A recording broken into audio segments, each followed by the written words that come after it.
बात आती है सवती महोदय, मैं पेट्रोल डीजल के बारे में एक ही बात करना है और कह दिया जाता है सरकार के पॉकेट में चला गया।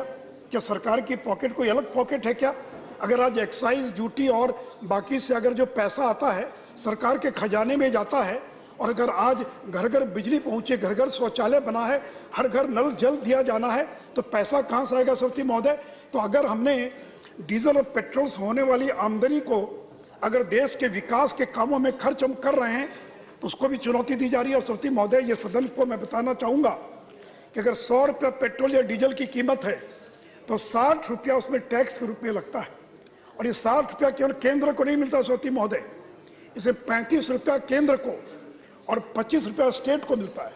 और जो 35 रुपया भी जो केंद्र का है उसमें भी 42% जो है वो राज्यों को प्राप्त होता है सवती महोदय। सवती महोदय, बार बार एक बात आती है कि पेट्रोल डीजल को जीएसटी में डाल दिया जाए, पेट्रोल डीजल को जीएसटी में डाल दिया जाए। सवती महोदय, मैं चूंकि जीएसटी से लंबे समय तक जुड़ा रहा हूं, मैं सदन से जानना चाहूंगा अगर पेट्रोल डीजल को जीएसटी में डाल दिया गया तो राज्यों को 2 लाख करोड़ से ज्यादा का जो नुकसान होगा उसकी भरपाई कहां से होगी?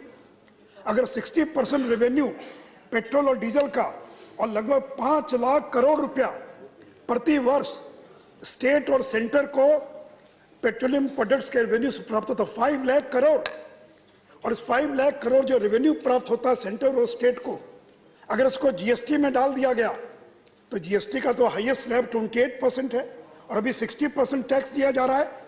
तो जो 2 लाख 2.5 लाख करोड़ का नुकसान होगा उसकी भरपाई कहां से होगी सवती महोदय? और 28% टैक्स का मतलब है कि केंद्र राज्य दोनों को मिलाकर केवल 14 रुपया टैक्स के रूप में प्राप्त होगा।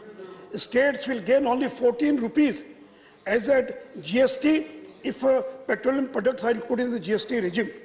आज जहाँ उनको 60 रुपया मिल रहा है उनको केवल 12 रुपया मिलेगा।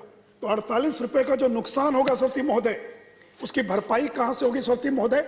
इसलिए मैं सदन के माध्यम से कहना चाहूँगा, ये संभव नहीं है कि आगे आने वाले 8-10 वर्षों तक पेट्रोल और डीजल को जीएसटी में डाला जा सके, क्योंकि कोई राज्य, चाहे वो कांग्रेस की सरकार हो या बीजेपी की सरकार हो, कोई राज्य जो है वो 2 लाख करोड़ से ज्यादा के नुकसान की भरपाई करने के लिए, क्षति के लिए वो तैयार नहीं होगी सवती महोदय।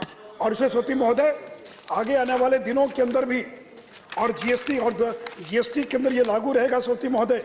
और एक बात और बता दें सवती महोदय, जीएसटी की जब बात आती है तो हमारे विपक्ष में बैठे लोग उसका मजाक उड़ाते हैं और किसी ने कह दिया ये गब्बर सिंह टैक्स है।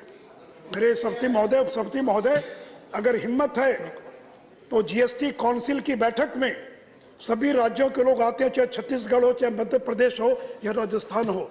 आज तक एक भी किसी मुख्यमंत्री या वित्त मंत्री ने जीएसटी के स्ट्रक्चर का विरोध किया हो तो आप प्रोसीडिंग निकाल कर देख लीजिए।